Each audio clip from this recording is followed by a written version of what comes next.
Pension ഗുണഭോക്താക്കൾക്ക് April മാസത്തിലെ സാമൂഹിക സുരക്ഷാ വിതരണം ആരംഭിച്ചതിന് പിന്നാലെ വീണ്ടും അറിയിപ്പെത്തി. ഈ ആഴ്ചയോടെ വിതരണം പൂർത്തീകരിക്കുന്ന സാഹചര്യത്തിലാണ് അറിയിപ്പ് എത്തിയിരിക്കുന്നത്. പുതിയ സാമ്പത്തിക വർഷം മുതൽ ഗുണഭോക്താക്കൾക്ക് കൂടുതൽ ആനുകൂല്യങ്ങൾ പ്രഖ്യാപിച്ചു. വിധവ, വാർദ്ധക്യ, ഭിന്നശേഷി പെൻഷനുകളിലായി 8 ലക്ഷത്തോളം വരുന്ന NSIP പെൻഷൻ ഗുണഭോക്താക്കൾക്കും തുക എത്തിച്ചേരും.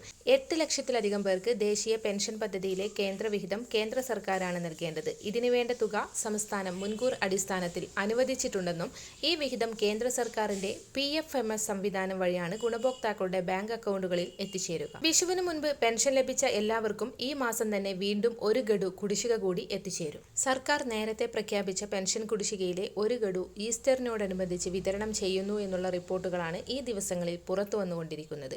വിഷുവിന് മുന്നോടിയായി സർക്കാർ പ്രഖ്യാപിച്ച തുക ചൊവ്വാഴ്ചയോടെ കൂടുതൽ സജീവമാകും. ഈ ആഴ്ചയോടെ വിതരണം പൂർത്തീകരിക്കാനാണ് നടപടികൾ ആരംഭിച്ചിരിക്കുന്നത്. ശേഷം വിതരണം ചെയ്യാതെ അവശേഷിക്കുന്ന തുക തിരികെ പെൻഷൻ ലിമിറ്റഡ് കമ്പനിയുടെ അക്കൗണ്ടുകളിലേക്ക് ട്രാൻസ്ഫർ ചെയ്യപ്പെടും.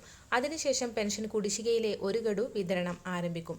വിവിധ സ്കീമുകളിലായി പെൻഷൻ തുക സ്വീകരിക്കുന്ന ഗുണഭോക്താക്കൾക്ക് തുക എത്തിച്ചേരും. എല്ലാവിധ സർക്കാർ അറിയിപ്പുകളും നിങ്ങളിലേക്കെത്താൻ ഈ ചാനൽ സബ്സ്ക്രൈബ് ചെയ്യുക.